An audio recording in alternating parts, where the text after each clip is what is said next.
Okay, so 1.2, exponents and radicals. Oh, right there's the title. So those are the main things that we're going to do today. And we're just going to remind ourselves of some of those exponent rules, and then I'm going to have you guys practice and see what you remember. So anytime you have a real number, which is just any number, okay, the n power of a is a to the n, where you have n amount of factors.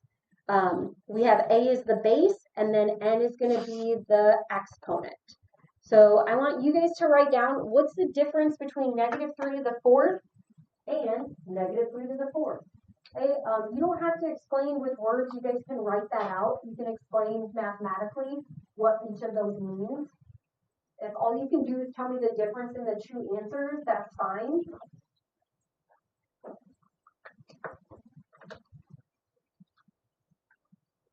Okay, so the difference of where the negative is going to affect your answer.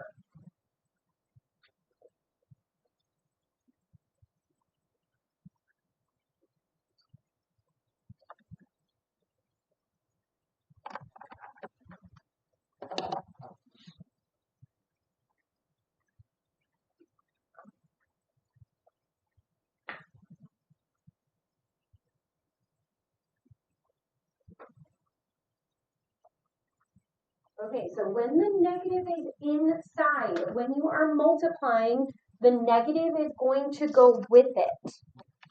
Okay, so there's a few different ways that you guys can represent this.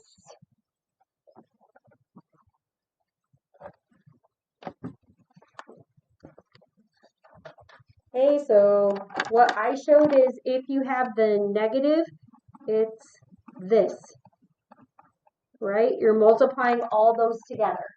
And when you do a negative times a negative, it's a positive, right? 9 times 9 is going to be 81. So you have a positive value. Okay, so you have to multiply by -3 if the negative is inside. So this is -3 to the 4th. Okay, and then if you have the negative on the outside, it's going to stay on the outside. All right, so then your final answer is going to be -81. Okay, so negative stays in front.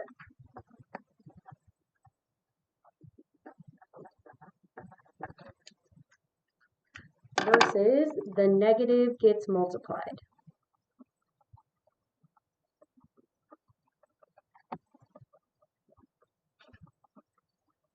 Okay, if inside the parentheses. Okay, and the reason why we're reminding ourselves of those things is we're doing a lot of things without a calculator, and so we want to make sure we know those rules inside and out. Okay, so negative and 0 exponents. If a does not equal 0 and n is a positive integer, then what is a to the 0 power equal? 1. Okay, anything that's in a box on your note sheet is in an information box in your textbook. You guys may have noticed your textbook is really dense. It is a college level textbook. And so a lot of times I'm going to go over these boxes and help you navigate them because I know they're more theoretical and that can take some extra brain power to get through those. Anytime you have a negative exponent, you can make it positive by using the reciprocal and then making the exponent positive. Okay, so I just did the next thing for you.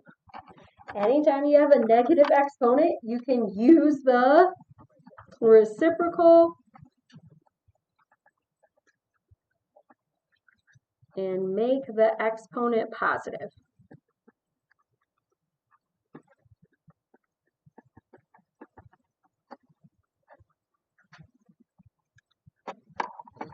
Okay, and then what if the negative exponent was in the denominator of a fraction? How would you make it positive? So what if you had 1 over a to the negative n?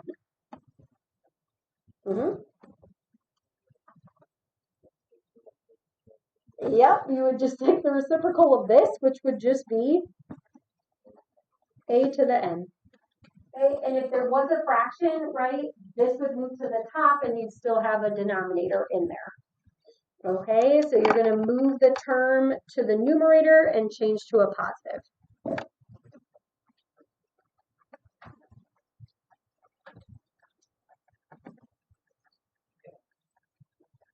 Okay, and make the exponent positive.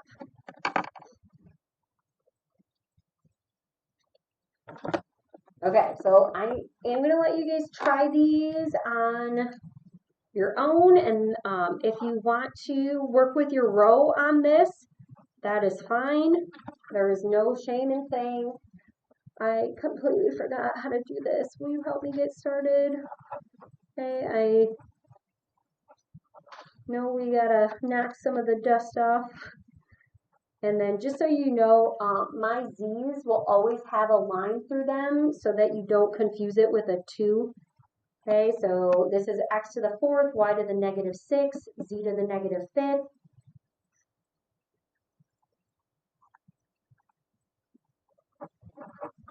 Okay, so I want you to at least think about all 3 of these. Try what you can. Don't be afraid to make a mistake. Use a pencil. If you run out of room and have some sticky notes, you can always clap one on there. Okay, I want you trying things.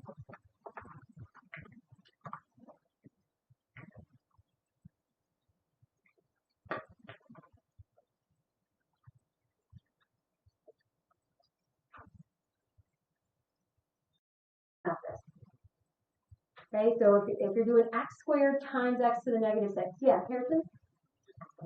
Yeah, you can add them together. So you can use your exponent rules, which don't worry if you don't remember all them. We're going to go over them on the next page. Okay, what you can do is just add, and it would be x to the negative 4. Now, when you're doing these problems, when you're simplifying, you want to remember these 2 things. You only want one of each variable. So if there's 2 x's, we only want there to be 1 x, and you can't have any negative exponents. So we just talked about, right, to make it not negative, what do we do with that? Yep, so it's 1 over x to the 4th is your final answer. Okay, the other way that you could do this, which I do think this way's faster, but I probably would have said, oh, if it's a negative, I'm just going to do this, right? And then from there, you can subtract. Because if you're dividing, so 2 minus 6 is going to be negative 4, and then from there, I would do 1 over x to the 4th. You can also remember that the exponent is going to end up wherever the bigger number is. So between 2 and 6, 6 is bigger, that's where it's going to end up. Okay? All right, number 2, when I do ones like this, I make my fraction bar, and then I remember, just like in life, if it's positive, it's safe, if it's negative, it's gotta go. So x to the 4th is gonna stay, y to the negative 6, gotta go. Z to the negative 5th, gotta go. Okay, so we just move the level and we make it positive. All right, how did 2 go? Really, I think 2 was probably the simplest one for you guys to remember. Now 3, there's a couple different paths that you can take. So some of you probably did the distribution first, where it becomes y to the negative 3. And then when you do a power to a power, you multiply. So this would be x to the 6. And then from there, if it's negative, it's got to go. So on the bottom would be x to the 6 y cubed. What has to go on the top in that case? A 1. Okay, or the other way is if you have a negative and a fraction, you can flip the fraction to make this positive. So keep this exact fraction, flip it, and this becomes a positive 3. And then from there, you have x to the negative 6 over y cubed. And again, you'll end up with 1 over x to the 6 y cubed. All right, so either method is fine. You're going to have to find out what works best for you. Okay, as we go through these, know that there's going to be more than one way to solve it. I put x to the -2 and Oh, yep, you could move that. Yeah, you can move that to the top, and then you could do the -3. Absolutely. Great, great, great. Okay, so we're going to go through these laws of exponents pretty quickly. This is at least the third time that you've seen these. You've seen them in Algebra 1, we've seen them in Algebra 2, okay, and then they're never going away. So if you're multiplying with the same base, you add those exponents together. Okay? If you are dividing, that is when you subtract the exponents. You are going to multiply when there's one base and it's a power to a power. So this would be a to the m times n. Okay, that's when you are going to multiply.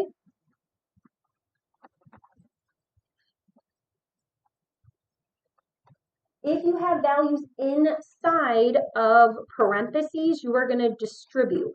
So it's a to the n times b to the n. You can also distribute when you have a fraction, which is division.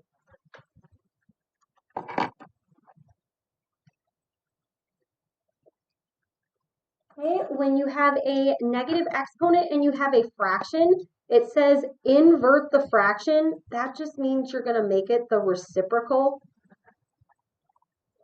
So you have b over a, and then you are going to change the sign of the exponent. So that's going to become positive. Okay, and then here, to move a number that is raised, if it's in the numerator, we're going to move it to the denominator and make it positive, and then vice versa.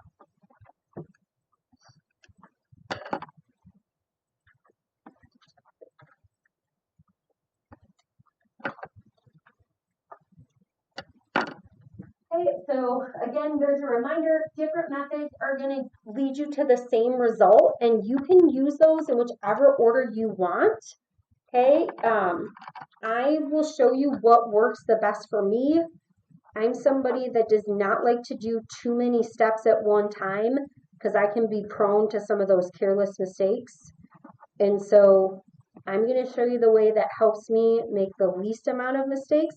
But you might want to skip a step. And you're like, no, that's too slow. I can do both of those at the same time. You are absolutely welcome to do that. Okay, I encourage you to find what works the best for you. Okay, and I want you to try 1 and 2.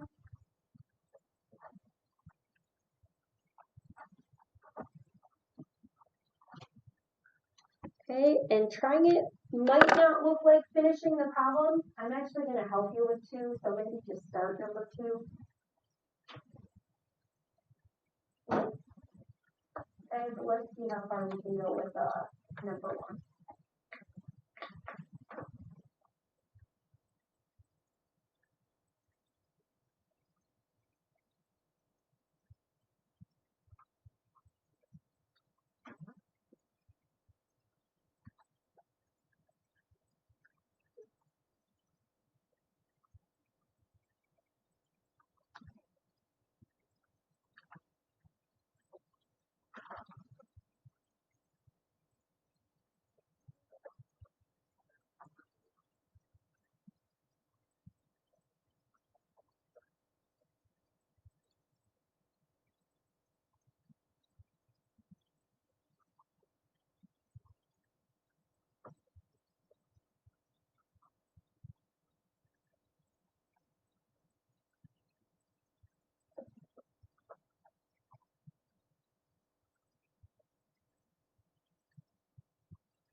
Okay, so one thing I use is I try to group things together. So if you have the numbers and they don't have any variables, you are just going to do exactly what those numbers say.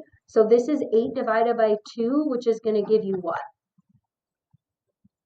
4. Okay, and then we're going to put that on the top because it's 4, not 1/4. Okay, with the a's, we have 3 minus -5. So 3 plus 5 is 8. So we should have a to the 8th in the numerator. Okay, and then you can think of this in one of two ways. You can move that down to this level, and it would be 5 plus 4 to get b to the 9th. And this will be your final answer there. Okay, now 2, I asked you to start that. So when you're squaring this, 3 squared is 9, z squared is with it. Okay, and then if you have a negative, we're going to think of that as 1 over, and then you can decide if you want to distribute the 3 at this step or not. You can write 6 to the 3rd. I'm gonna, bless you, I'm gonna write it like this first, and I'm gonna do it in the next step just in case it's too much for some of you. Okay, so to get rid of the -3, we're gonna put this whole thing over 1. In my next step, I am going to distribute that 3. Like I said, you can do that in this step here, and some of you are comfortable with that, and that is great. So if I'm multiplying this across, this times 1 is 9z squared. If I distribute the 3, I want you guys to leave this right now, is 6 cubed z to the 6. So 2 times 3 is going to give us the 6. So when we're working without a calculator, you can do 6 times 6 times 6, and then you can reduce 9 over that in your head. That's fine. Or I'm going to kind of push you to think about these in some different ways here. So if this is 9, can I think of 9 as 3 to the 2nd power? Okay, so I want you guys to write this part out with me. This is just to get you thinking in a different type of way. It's okay if you didn't do it like this. That's why I'm showing it to you. And I want you to think of 6 as 2 times 3.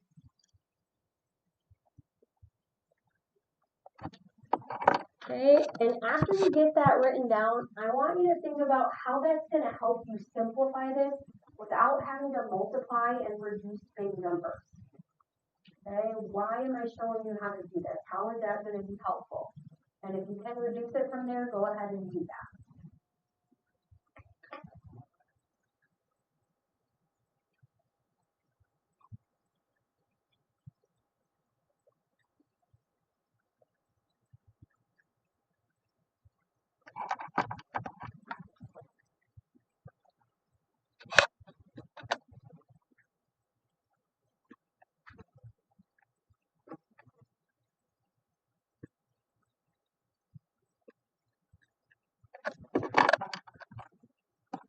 Okay, so using those rules I did before, if I have a power, I'm going to have to distribute it. And then look what we have.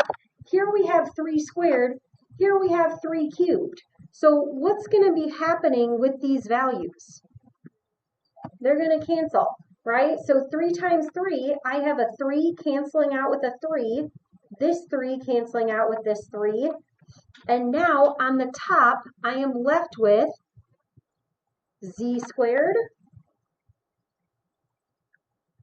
for now. And then on the bottom, I have 2 to the 3rd times 3. What's 2 to the 3rd? 8. What's 8 times 3? 24. Do we see how that was easier on our brain than having to multiply 36 times 6 and then having to divide that by 9? Right? We can just cancel them out when we think of them as factors. Okay, and then we want to combine the z's, so 2 minus 6 is -4. To make it positive, we'll keep it on the bottom, and then we'll have the 1 on top. Okay, again, you do not have to do it that way. I'm just showing you ways to make some of the mental math a little bit easier. We want to be comfortable working with factors. Okay, and then we're going to do one more. If you don't have room, you can get a new piece of paper, or I can put some sticky notes out if you want to just stick it on there. Okay, and I'm going to show you how we can take something that looks really complicated and simplify it to something beautiful and concise.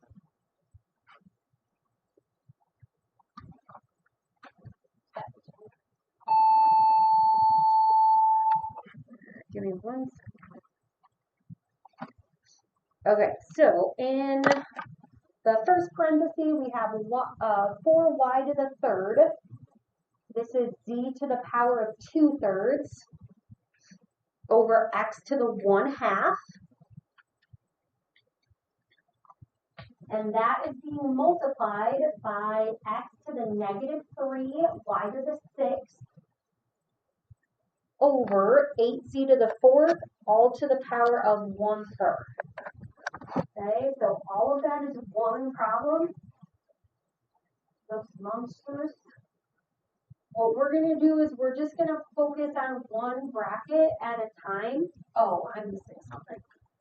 This should be to the second power here.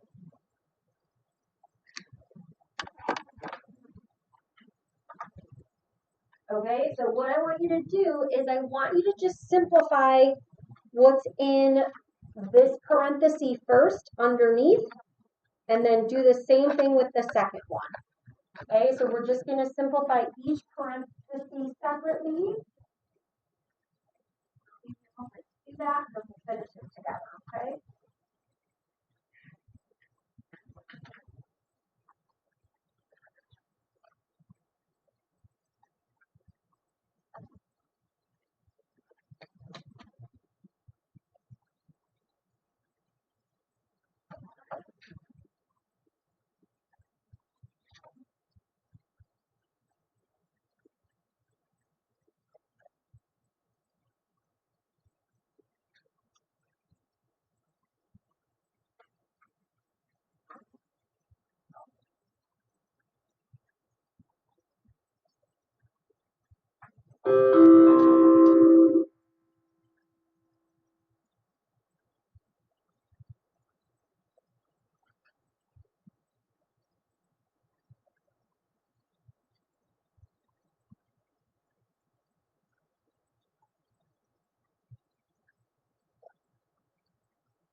So when you distribute that 2, don't forget to apply it to the 4. So 4 squared is going to be 16. 3 times 2 is 6. Okay, what's 2/3 times 2? 4/3. So yesterday we talked about fractions, how to multiply, right? Numerator times numerator. The denominator here is 1. Okay, and then what's 1/2 times 2? 1. So it's just going to be x, or if you put x to the first, that's fine. Okay, and then with the 1/3, -3 times 1/3 is -1. I'm going to write that out again. Some of you might say, hey, I know that negative is going below, and you might want to do that right away. That's fine.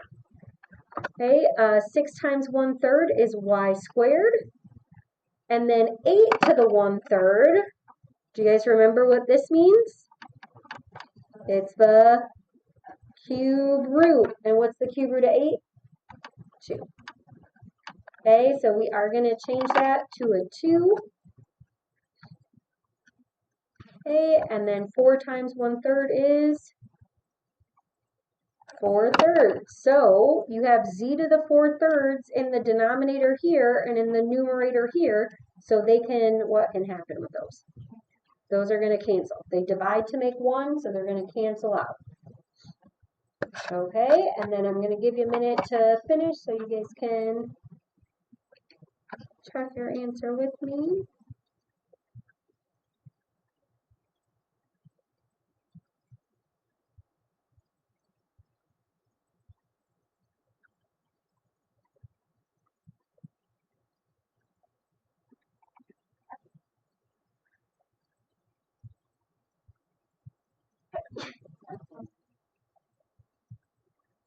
Okay, so when I'm doing this, again, I like to make this big fraction here and go across.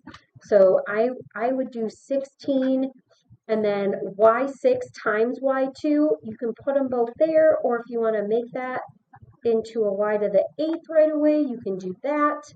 This -1 is going to go on the bottom. If you want to say it's x to the 1st, that's fine. And then on the bottom, you have this x already, and you have the 2.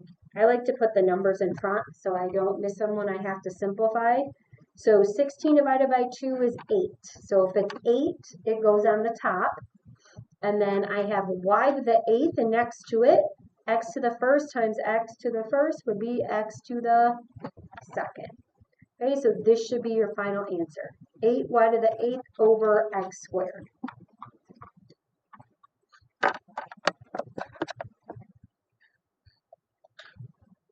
All right.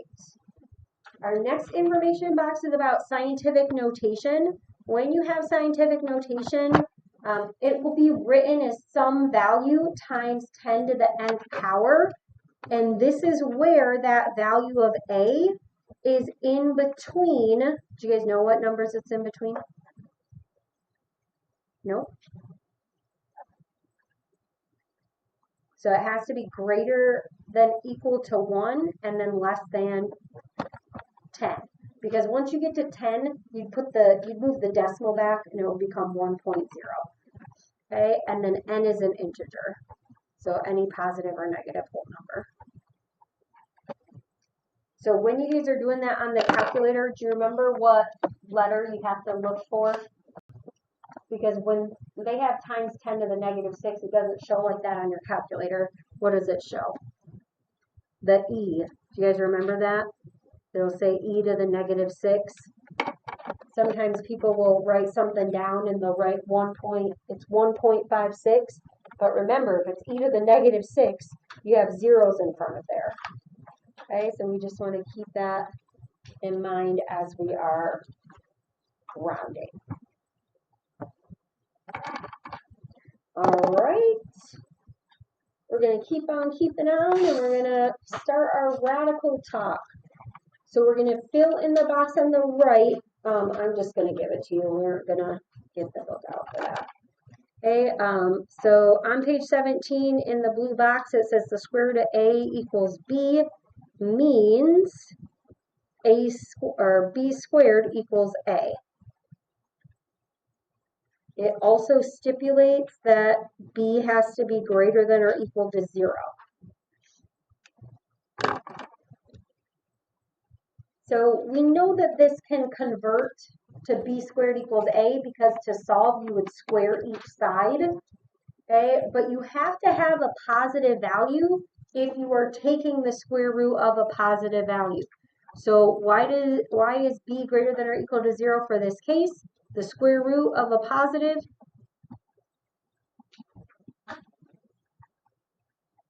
has to be equal to a positive.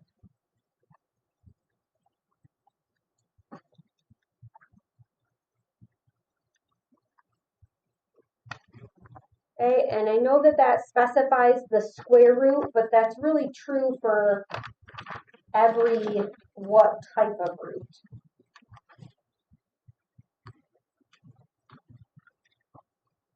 So a square root in every even root.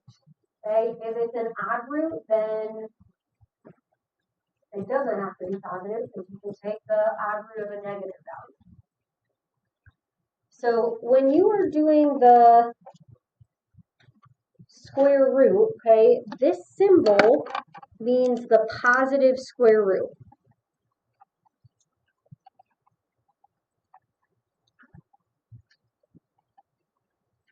Okay, and we know that the number 9 has 2 square roots, 3 and -3.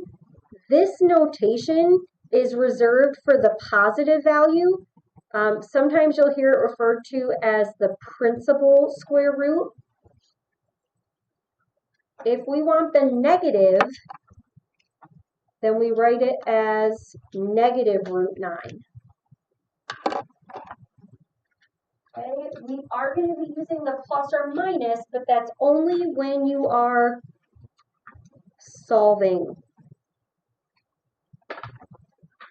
Okay, if you are solving for a variable, which is an unknown value, that's the only time you're going to include the plus or minus. So if they gave you x squared equals 9, okay, then you would be the one that would have to administer the square root, and that's where you would get the plus or minus. If they give you the square root, then it's going to be notated as a positive and a negative.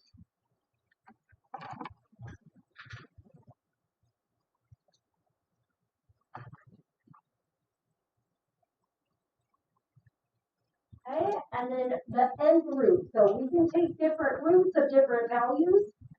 So if n is any positive integer, then the nth root is defined as equal to b, which means b to the nth power is equal to that value. Okay, so if the nth root of a equals b, that means b to that power is going to be the radicand. Do you guys remember the word radicand? It's just the number underneath. We're going to be talking about that today. And if the value of n is even, then a is greater than or equal to 0 and b is greater than or equal to 0. Okay, that's not the case if n is odd. You can have negatives underneath there.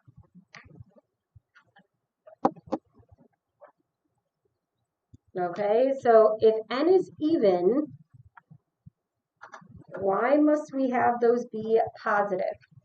Okay, it's based on your multiplication rules. Okay, you can only take even roots of positive values because an even number of factors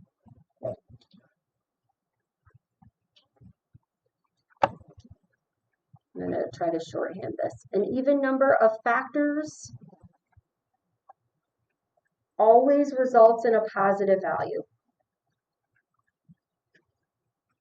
An even number of factors always results in a positive value. So remember what factors are. Factors are what you multiply together. So whether you're multiplying 4 negatives or 6 negatives or 2 negatives, it's going to be positive. Same thing with positive values. Okay? That's that we have to have those be positive. All right, now there are certain properties for these roots. Some of them you know well because we used them a lot in Algebra 2. So whenever you have the nth root, you can always break this up into 2 different factors here. And that's helpful when we're trying to simplify, right? We're always trying to simplify these radicals. So whether you're multiplying or dividing, you can break those up.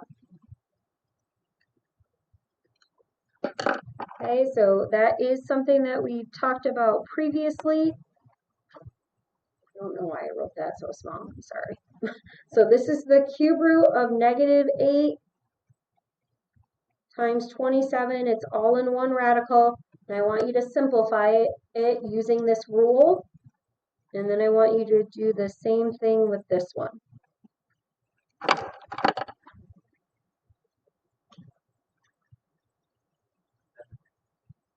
Yes, so the first one is the cube root of -8 times 27. And then in the second row is the 4th root of 16 over 84.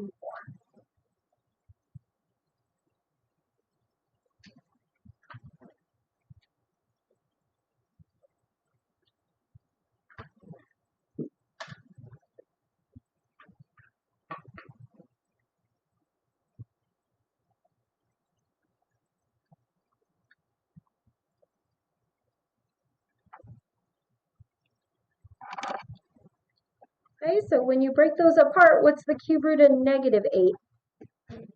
-2. The cube root of 27, 3, so you should get -6. Okay, so -2 times 3 will be -6. What's the 4 through to 16? 2. What's the 4 through to 81? 3. So 2/3. Okay, now the next one, I don't think you have done this before. Have any of you done that? We have a root within a root. I don't think I showed that last year. Okay, so when you have a root within a root, if it's just like this, there's only one term underneath, you can multiply the roots together and take that root of the value. Okay, so if you have the square root of the cube root of 729,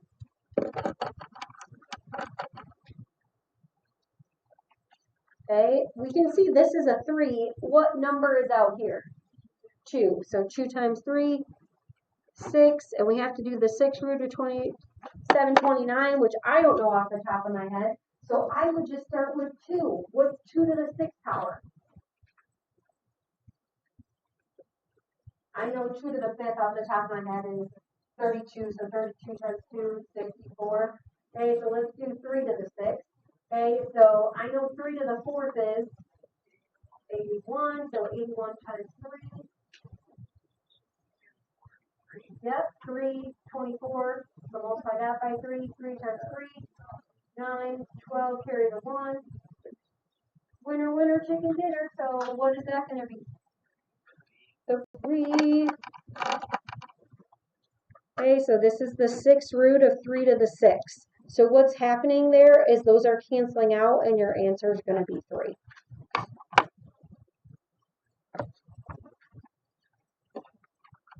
All right, and then these are missing a little bit, so we're just going to cancel it and write it out together. So this is the nth root of a to the nth. Okay, what's going to happen with those? Yeah, they're going to cancel. You're going to be left with the value of a. Okay, so if it says if it's odd, you're just going to be left with that value. If it's even, remember, anytime it's even, the result is positive. So the way that we notate that is with our absolute value. Okay, your result is going to be positive.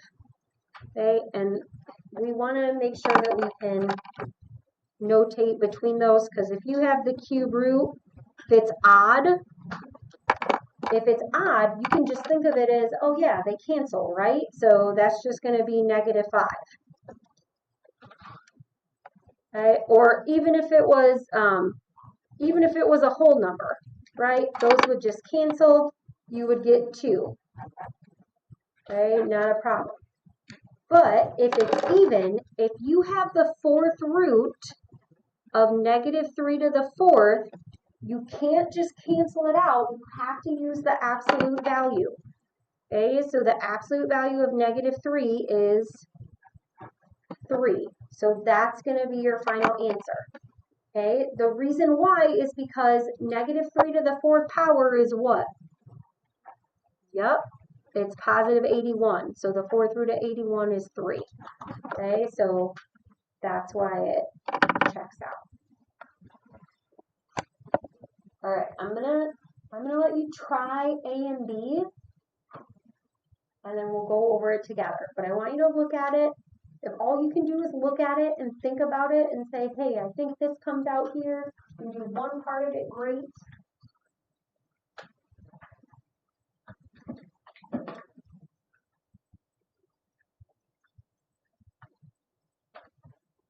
And the second one right here for you than the first one on top.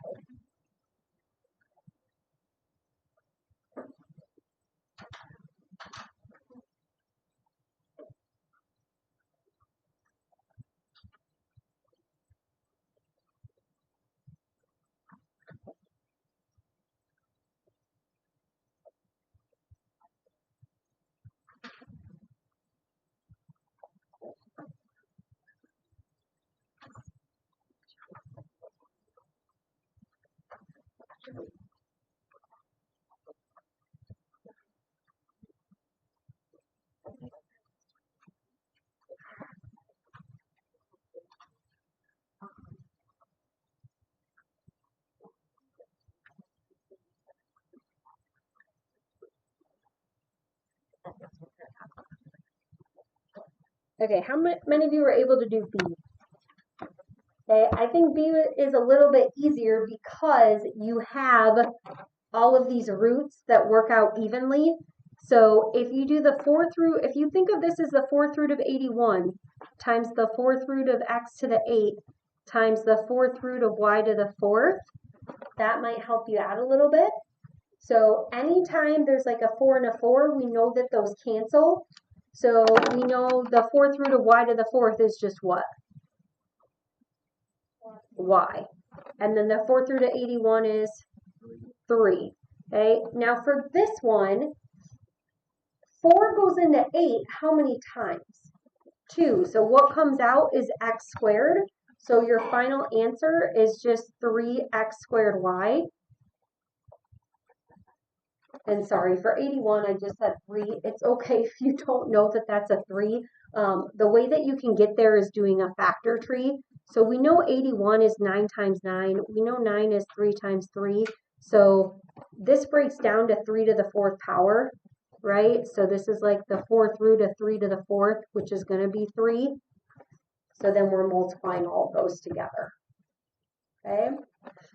Now, this one does not go in there evenly, but we can still use some of the properties we just talked about. If it's x to the 4th, can I think of that as x cubed times x? Yeah, right? X cubed times x is x to the 4th. And then if I break that down, I have the cube root of x cubed times the cube root of x. This I can simplify, which would just be the cube root of x cubed is x. This cannot simplify, so that's going to stay. Okay, so whatever your index number is, for A, your index number was 3. If there's a group of 3, it comes out. If there's not, it has to stay inside. So every exponent should be lower than the index number. Any exponent you have here would have to be lower than 4. Any exponent in here would have to be lower than 3. Okay? All right. I'm really curious to see if any of you remember this next rule. So I want you to talk about this with your row. When can you add square roots together? You don't have to give an example. I want you to see if you can tell somebody next to you when you add them together. You don't know, you can tell the person that. So when can you add square roots? Okay.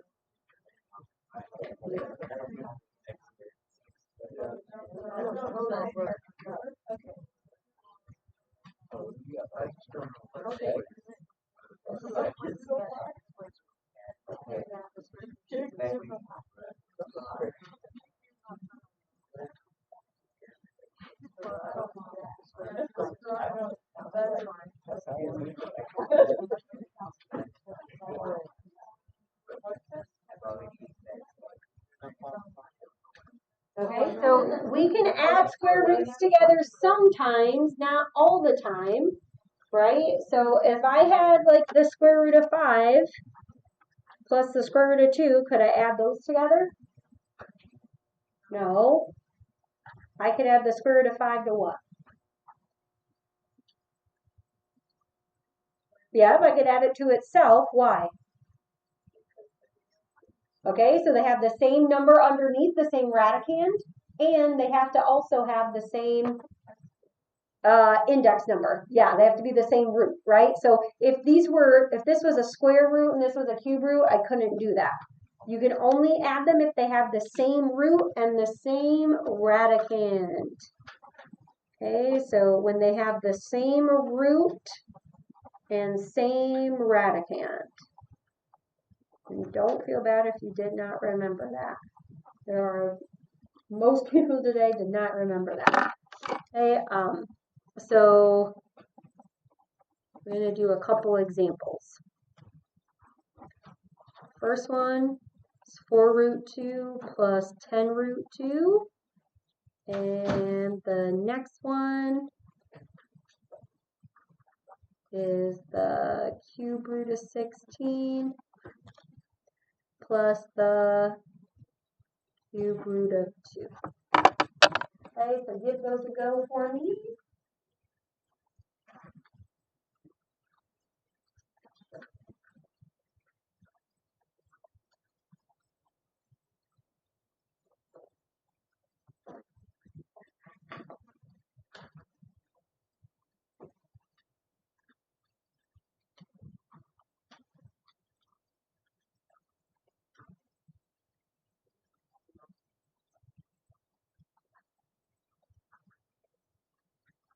Okay, so for number 1, what do we get? Yep, 14 root 2. So when you can add them together, you just add the coefficients, the numbers in front, right? 4 and 10, and then you keep that root the same. So it's very similar to adding your like terms, okay? Some of you may have looked at this and said, oh, nope, they don't have the same radicand, I can't do it. But remember, we must always simplify. So the cube root of 16 has a perfect cube hiding in there, right? Isn't the cube root of 16 the same thing as the cube root of 8 times the cube root of 2? And then I still have the plus the cube root of 2, so I can break this down into 8 times 2, which I did here. And what's the cube root of 8? 2. Okay, so now write your answer for that one in there. And I am going to tell you what it wants you.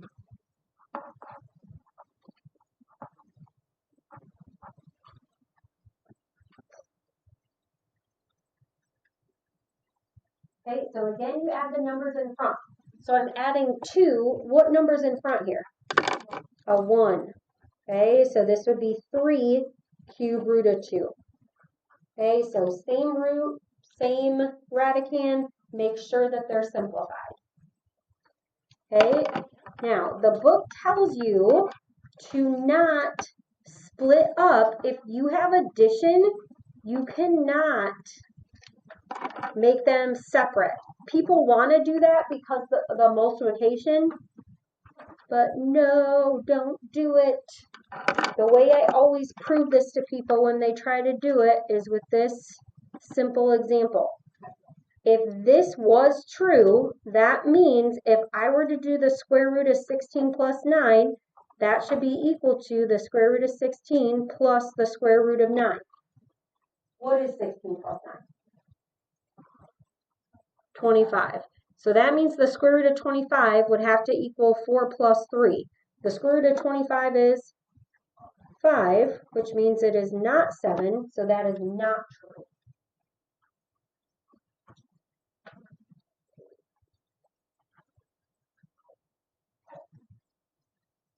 All right. Okay, so an equivalent way to refer to a rational exponent, this is similar to what we talked about yesterday with ratios. If it's a ratio or rational, what's an equivalent word for that?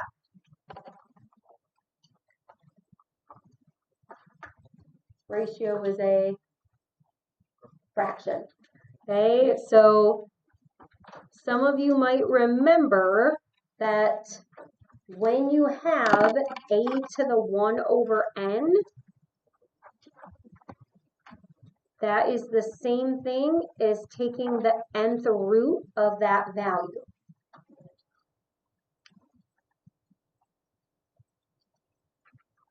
Okay, so if you have a to the 1/2, that's just the square root of a. If you have the cube root of b, that's the same thing as b to the 1/3. Okay, and I think some of you were already thinking about this rule here, which we'll go over the entire rule tomorrow. I just want to remind you that if you have two values, one is the root and one is the power. Is the root the top or the bottom? The bottom. Okay, so it's the nth root, because roots grow in the ground. And then the power, I draw a little crown, because if you're on top, you have the power. So this is one way that you can write it. Okay, we'll go over the second way tomorrow. Okay, so if you are done with 1.1 tonight, and if you want to start 1.2, you can, but your only responsibility tonight is your 1.1.